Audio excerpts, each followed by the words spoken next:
மாவட்டத்தில் வடவள்ளி, தொண்டாமுத்தூர் சுற்றுவட்டார பகுதிகளில் பலத்த காற்றுடன் மழை பெய்து வருகிறது. இது பற்றிய விவரங்களை தருவதற்காக செய்தியாளர் தென்னிலவன் இணைகிறார்.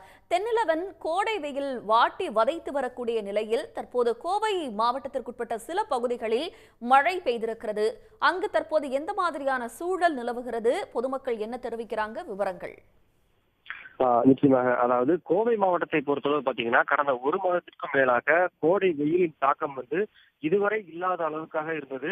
குறிப்பாக பாத்தீங்கன்னா, தினமும் சராசரியாக 100 டிகிரி பாரன்ஹீட்டாக இருக்கக்கூடிய சூழல்ல கடந்த ஒரு மணி நேரத்திற்கு மேலாக கோவை மாவட்டம் முழுவதும் மேகமூட்டமாக காணப்படுகிறது. அது மட்டுமல்லாமல் பல்வேறு பகுதிகளில் சூறைக்காற்று வீசி வந்த நிலையில தற்போது வடவள்ளி, தொண்டாமுத்தூர், அதே போல பெரியநாயக்கம்பாளையம், மேட்டுப்பாளையம், வீரபாண்டி புதூர் உள்ளிட்ட பல்வேறு பகுதிகளில் தற்போது பலத்த காற்றுடன் மழை பெய்து வருகிறது.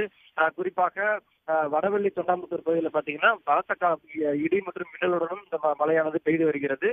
கடுமையான வெயிலுக்கு இடையே தற்போது மழை பெய்திருப்பதால இங்கு வெப்பமானது முற்றிலுமாக குறைந்திருக்கிறது.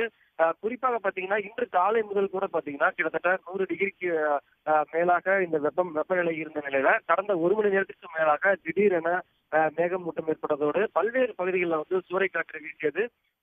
அதன் தொடர்ச்சியாகவே பாத்தீங்கன்னா தற்போது இந்த வடவள்ளி, தொண்டாமுத்தூர் சுற்று வட்டார பகுதிகள் மட்டுமல்லாமல் மேட்டுப்பாளையம், பெருநாயக்கம்பாளையம் உள்ளிட்ட பகுதிகளிலேயும் தற்போது பலத்த மழை பெய்து வருகிறது. இது பொதுமக்களிடையே மிகுந்த மகிழ்ச்சியை ஏற்படுத்தியிருக்கிறது. ஏனென்றால் இதுவரை இல்லாத அளவுக்கான ஒரு வெப்பமான சூழல் கோவையில நிலை வந்த நிலையில தற்போது பாத்தீங்கன்னா முற்றிலுமாக இந்த வெப்பமானது தணிக்கப்பட்டிருக்கிறது.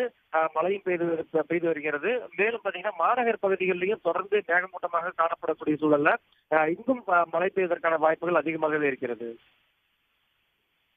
தங்களுடைய விவரங்களுக்கு நன்றி தென்னிலவன். உடனுக்குடன் செய்திகளை தெரிந்து கொள்ள சன் நியூஸ் பெல் ஐகானை கிளிக் பண்ணுங்க.